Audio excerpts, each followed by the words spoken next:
بسم اللہ الرحمن الرحیم۔ السلام علیکم ورحمۃ اللہ۔ معزز سامعین، امید کرتا ہوں آپ خیریت سے ہوں گے۔ میں ہوں کاشف محمود، اور ہمارا آج کا عمل ربیع الاول کے متعلق ہے، اور ربیع الاول کی آمد ہے اور بہت جلد ربیع الاول کا چاند نظر آنے والا ہے۔ تو سب سے پہلے تو میں یہ پیغام دینا چاہوں گا کہ عمومی طور پہ ہمارے معاشرے میں یہ ہو رہا ہے کہ ہم نے ہر بندے کے لیے کوئی دن محسوس کر دیا ہے، اور اس محسوس دن میں بس اس کو یاد کر کے پھر ہم بھول جاتے ہیں۔ جس طرح عمومی طور پہ ہو رہا ہے، مدرس ڈے پہ ماں کی خدمت یاد آ جاتی ہے، فادرس ڈے پہ باپ یاد آ جاتا ہے۔ اسی طرح ہم نے محرم کے 10 دنوں میں حضرت امام حسین رضی اللہ تعالیٰ عنہ کے تذکرے اور اس کے بعد ان کے تذکرے ختم، 12 دن ربیع الاول کے آقا پاک صلی اللہ علیہ وسلم کے تذکرے اور اس کے بعد آقا پاک صلی اللہ علیہ وسلم کا تذکرہ ختم۔ اور محسوس نہ فرمائیے گا، لیکن حقیقت یہی ہے۔ اصل ربیع الاول ہے کیا؟ وہ بابرکت مہینہ جس میں آقا پاک صلی اللہ علیہ وسلم دنیا میں تشریف لائے، اور وہ بابرکت مہینہ جس میں آقا پاک صلی اللہ علیہ وسلم اس دنیا سے پردہ فرما گئے۔ تو اصل میلاد منانا ہے کیا؟ اصل میلاد کیا ہے؟ بازار میں جلوس ہو رہا ہو اور ظہر کی نماز کے وقت مسجد میں صرف 2 بندے ہوں، یہ میلاد نہیں ہے۔ آقا پاک صلی اللہ علیہ وسلم کی محبت میں نعرے لگا دینا صرف یہ میلاد نہیں ہے۔ اصل میلاد کیا ہے؟ آپ میری ہدایات کے مطابق عمل کریں تو آپ کو پتہ چلے گا آقا کی محبت اصل ہے کیا۔ ربیع الاول کے آغاز سے آپ روزانہ صرف ایک سنت پہ، صرف ایک سنت، ایک دن آپ مسواک کے لیے لے لیں کہ میں آج اپنی آقا پاک صلی اللہ علیہ وسلم کی مبارک سنت، انبیاء کی سنت مسواک، اس کو اپنی زندگی میں لے کے آؤں گا۔ مسواک شروع کریں، ہر نماز کے ساتھ مسواک کریں، اس کو اپنی زندگی کا حصہ بنا لیں۔ اگلے دن دوسری سنت پہ عمل کریں کہ میں ہر کھانے میں آپ صلی اللہ علیہ وسلم کی سنتوں کا خیال رکھوں گا۔ بسم اللہ پڑھ کے شروع کریں، دعا پڑھیں، بعد میں دعا پڑھیں، درمیان میں کھانے کے جو دعائیں آقا پاک صلی اللہ علیہ وسلم نے پڑھی ہیں وہ پڑھیں، آداب کے ساتھ، جس طرح نبی علیہ السلام کھایا کرتے تھے، دسترخوان لگا کے کھانا۔ آپ ان سنتوں کو اپنائیں، روزانہ صرف ایک سنت کو اپنا لیں تو ربیع الاول کا مہینہ گزرنے تک آپ کو اپنے دل میں آقا پاک صلی اللہ علیہ وسلم کی محبت جوش مارتی ہوئی نظر آئے گی، اور آپ کو محسوس ہوگا ہاں مجھے اللہ کے نبی صلی اللہ علیہ وسلم سے محبت ہے۔ ابھی آپ ایک تجربہ کیجئے، آپ کہیے مجھے آقا پاک صلی اللہ علیہ وسلم سے محبت ہے، اور اپنے دل کی کیفیت دیکھیں۔ یہ جملہ کہنے کے بعد آپ اپنے دل کی کیفیت دیکھیں۔ اس کے بعد آپ دوسرا جملہ بولیے، مجھے اپنی والدہ سے، اپنے والد صاحب سے محبت ہے۔ اب اپنے دل کی کیفیت دیکھیں۔ آپ صلی اللہ علیہ وسلم سے محبت کا اظہار کیا، دل کی کیفیت کیا تھی؟ ماں باپ سے محبت کا اظہار کیا، دل کی کیفیت کیا تھی؟ اب آپ اپنے بیٹے کے لیے یہ اظہار کریں کہ مجھے اپنے بیٹے فلاں بیٹے سے بڑی محبت ہے، اور پھر اپنے دل کی کیفیت دیکھیں۔ میرے محترم اور معزز ناظرین اور سامعین، ہمارے دل کی کیفیت ماں باپ کی دفعہ تو اچھی طرح بدلتی ہوئی محسوس ہوئی، اور بیٹے کی دفعہ بھی محسوس ہوئی، لیکن آقا پاک صلی اللہ علیہ وسلم کی دفعہ دل میں وہ ٹھنڈک کیوں نہیں اتری؟ دل خالی خالی کیوں لگا ہے؟ اگر آپ کو محسوس ہی نہیں ہو رہا تو پھر ایمان کی فکر کیجیے۔ تو میں حقیقتاً عرض کر رہا ہوں، اگر واقعی آپ آقا پاک صلی اللہ علیہ وسلم کا میلاد منانا چاہتے ہیں تو پھر ہر وہ کام چھوڑ دیں جو اللہ کے نبی صلی اللہ علیہ وسلم نے کیا ہی نہیں، صحابہ نے کیا ہی نہیں۔ محبت کا اظہار کرنا ہے تو آپ صلی اللہ علیہ وسلم کی سنتوں پر عمل کرنا شروع کر دیں، اور ہماری مسجدیں خالی نہ رہیں۔ مسجدیں خالی ہیں، محبت کا اظہار ہو رہا ہے۔ آخری وصیت آقا پاک صلی اللہ علیہ وسلم کی، اور ہاتھ مبارک لرز رہے ہیں، واپسی کا سفر شروع ہو چکا ہے، اور آپ صلی اللہ علیہ وسلم فرما رہے ہیں الصلاۃ، میری امت نماز نہ چھوڑنا، وما ملکت ایمانکم، اور جو تمہارے ماتحت ہیں ان کے ساتھ اچھا سلوک کرنا۔ اور ذرا سا پیسہ آ گیا، گھر میں کام کرنے والے رکھ لیے تو ان کے ساتھ رویہ کیا ہے؟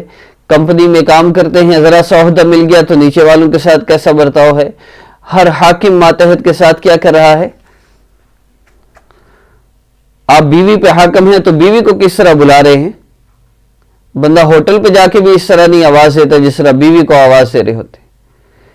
تو معزز سامعین، میری آپ سب سے گزارش ہے کہ اگر آپ کو اللہ کے نبی صلی اللہ علیہ وسلم سے محبت ہے، یا آپ چاہتے ہیں کہ آقا پاک صلی اللہ علیہ وسلم کا عشق آپ کو مل جائے، تو خدارہ میری یہ درخواست ہے کہ صرف سنت اعمال کو اپنائیں، وہ کام نہ کریں جو آقا پاک صلی اللہ علیہ وسلم نے نہیں کیے۔ اور آپ صلی اللہ علیہ وسلم کے دنیا سے پردہ فرما جانے کے بعد صحابہ کو نہیں پتا تھا کہ آقا کا میلاد آنے والا ہے، اس کی کیا تیاریاں کرنی ہیں؟ ان کی تیاری ہر وقت ہوتی تھی، ان کے دل آپ صلی اللہ علیہ وسلم کی محبت سے لبریز تھے اور ہر وقت وہ مستعد رہتے تھے۔ ضرور میلاد منائیے، لیکن اپنے نبی کی آنکھوں کو ٹھنڈا کیجیے، اور آپ صلی اللہ علیہ وسلم کے سامنے جب اعمال ہمارے جائیں تو آقا پاک صلی اللہ علیہ وسلم کو خوشی ہو۔ آخری وصیت بھلا دی اور نعرے محبت کے ہوں، دعوے محبت کے ہوں، بیٹا باپ سے کہے بڑی محبت ہے، باپ کہے بیٹا پانی پلا دو، کہے جی پانی تو نہیں پلایا جاتا، محبت بہت ہے، یہ جھوٹا ہے، یہ دعوے غلط ہیں۔ اللہ کرے ہم دعوے ہی کرنا شروع کر دیں تو انشاءاللہ محبت دل میں آئے گی۔ دنیا کی محبت میں چند دفعہ کہنے سے کہ بھئی آپ سے محبت ہے، آپ کے بغیر نہیں رہ سکتا، اور یوں لگتا ہے ایک دو ہفتے کے بعد واقعی مر جائیں گے، تو اللہ کے نبی سے محبت کا اظہار کرنے سے نہیں ہوگا، ہم نے کبھی کیا ہی نہیں۔ تو خیر، میں اس سے زیادہ مزید بات نہیں کروں گا۔ درود پاک کثرت سے پڑھیں، کثرت سے۔ اور آج کا عمل یہ ربیع الاول کا چاند دیکھ کر آپ نے عمل کرنا ہے۔ اس کے متعلق چند باتیں کلیئر کر دوں۔ سب سے پہلی بات، اس عمل کی اجازت وہ چینل کو سبسکرائب کرنے والوں کے لیے ہے، ان لوگوں کے لیے جن کو کرنا آتا ہے، جن کو نہیں کرنا آتا ان کے لیے شرط نہیں۔ دوسری بات یہ کہ ربیع الاول کا چاند دیکھ کر وظیفہ کرنے سے مراد چاند دیکھنا ضروری نہیں، مغرب سے لے کر اگلی صبح فجر تک کسی وقت بھی اس عمل کو کر سکتے ہیں۔ ہمارے انشاءاللہ ربیع الاول کے وظائف اپلوڈ ہوں گے۔ اور تیسری بات یہ کہ اس میں آپ نے جب ربیع الاول کا چاند دیکھیں یا مغرب کی نماز کے بعد اس عمل کو کریں، نماز پڑھنی ہے نہیں پڑھنی آپ اس عمل کو کر سکتے ہیں، اور یہ صرف مسورات کے لیے ہے۔ اگر ویسے آپ نماز نہیں پڑھتے بلا کسی شرعی عذر کے تو آپ کو وظائف کا کوئی فائدہ نہیں۔ آپ نے جو مسنون دعا ہے نیا چاند دیکھنے کی، نبی علیہ السلام پڑھا کرتے تھے، آپ وہ مسنون دعا پڑھیں، نماز کے بعد کر لیں، مسنون دعا پڑھیں چاند کو دیکھ کر اگر آپ کو نظر آتا ہے، ورنہ آپ ویسے بھی اس کو پڑھ لیں۔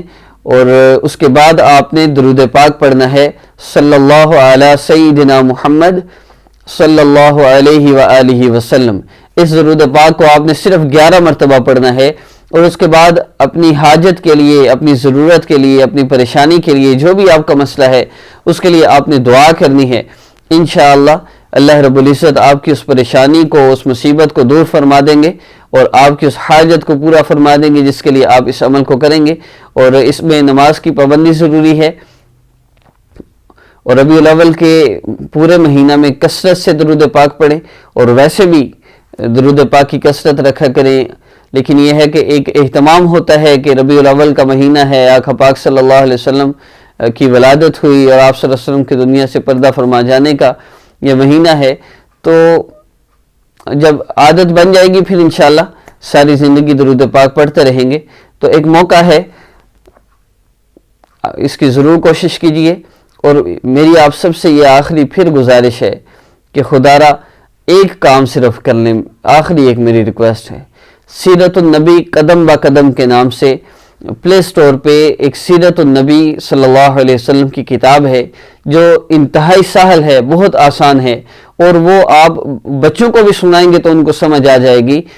وہ سیرت النبی قدم با قدم آپ ڈاؤن لوڈ کر سکتے ہیں، اور 2 صرف اس کے سیشن ہیں، ایک آپ صلی اللہ علیہ وسلم کی مدنی زندگی ہے، ایک مکی زندگی ہے۔ آپ ان دونوں کتابوں کو منگوا لیں یا ڈاؤن لوڈ کر لیں، اور ان کتابوں کی گھر میں تعلیم شروع کر دیں. وہ چیپٹر وائز بنے ہوئے ہیں. جیسے عمومی طور پہ یہ ڈرامے دیکھتے ہیں نا، تو اس میں آخری سین ہوتا ہے تو ایسے سین ہوتا ہے کہ بندے کو تجسس ہوتا ہے کہ اگلی ایپیسوڈ میں کیا ہوگا. تو ڈرامے نہیں دیکھنے چاہیے ویسے، لیکن وہ سیرت النبی صلی اللہ علیہ وسلم یوں لکھی گئی ہے کہ بچوں کو، بڑوں کو یہ تجسس ہوتا ہے کہ آگے آقا پاک صلی اللہ علیہ وسلم کی زندگی میں کیا ہوگا. تو میری یہ آپ سب سے گزارش ہے کہ وہ بہت آسان ہے، بچوں کے لیے لکھی گئی ہے، بڑوں کو بھی بڑی آسانی سے سمجھ آتی ہے. ساری زندگی کتابیں پڑھی، ایک اپنے نبی کی زندگی کو نہیں پڑھا، ایک دفعہ سیرت النبی آپ صلی اللہ علیہ وسلم کی مکمل زندگی ہے، اس میں روزانہ اس کی تعلیم ہوگی تو انشاءاللہ ایک مہینے ربیع الاول کے پورے مہینہ میں وہ سیرت مکمل ہوگی اور دیکھیں گے آپ کہ آپ کی زندگی میں کتنی تبدیلی آئی. آخری بات کہ آپ صلی اللہ علیہ وسلم کے متعلق آپ جتنا جانیں گے اتنی آپ کو محبت ہوتی چلی جائے گی. انشاءاللہ نیکسٹ ویڈیو میں ملاقات ہوگی. 1 2 3 ربیع الاول کا وظیفہ ہوگا، چاند رات کا وظیفہ ہوگا. اپنا خیال رکھیے گا. السلام علیکم ورحمۃ اللہ.